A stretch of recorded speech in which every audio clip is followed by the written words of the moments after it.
you saw an ad that the defendant posted looking for someone to rent out her house. Is that correct? Not rent out the house, rent out a room. Okay, so it's just a room for rent, and it was you and your daughter and your dog. What was going to be the rent? $800 for the rent. Yeah. And then $400 for the deposit. Okay. And did you pay the deposit amount? Yes. Okay. Ms. Dockett, is that factual? That's incorrect. Okay. What's incorrect? She did not pay the full deposit. What she paid was what's called a bond.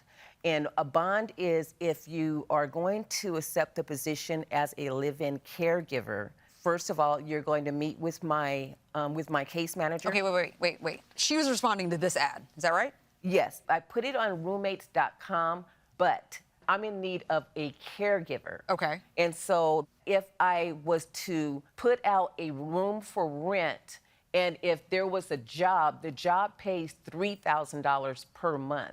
I thought it would be a win-win situation for someone that was looking for a room, and I was... Wait. Okay, hold on. When you showed up to her home, did she explain that to you, or were you just responding to the room for rent? Yeah. After I got there and we talked about everything, she said, well, I want a in-home care provider as well. I said, I'm not certified to do that, but I'm willing to jump through these hoops to make that happen. Were you not concerned that she didn't even have the background? Well, I asked her, I said, if you're capable of driving, cooking, how hard is that?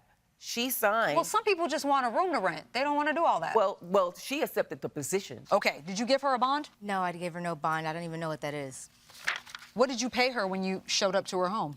You paid a deposit, is what you said. Yes, and I also have Exhibit A, page 4. Okay. And this is her handwriting stating that I did pay for the $800, rent. correct? Right.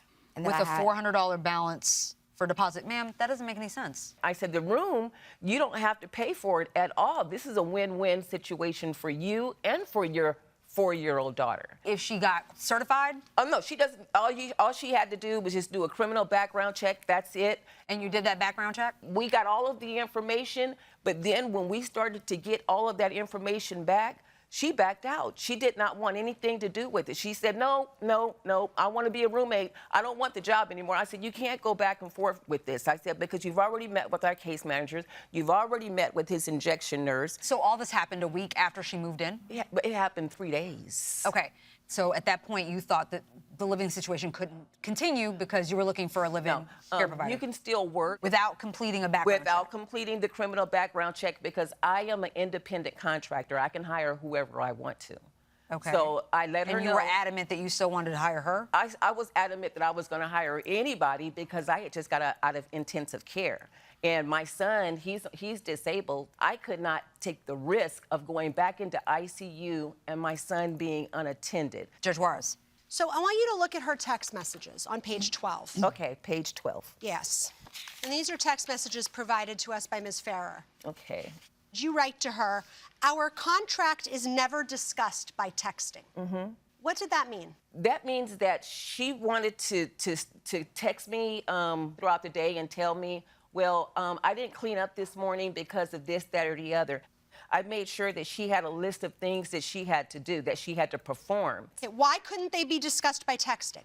That sounds an awful lot to me like I don't want anything in writing about our contract. Well, that's not what I meant. It is not. Is that what you thought she meant? Because I don't think it was. All the messages were like, so I'm like, okay, as long as I got my rent, I'm good. That's the only thing in my head. Like, okay, continue reading on the text messages. Page 14.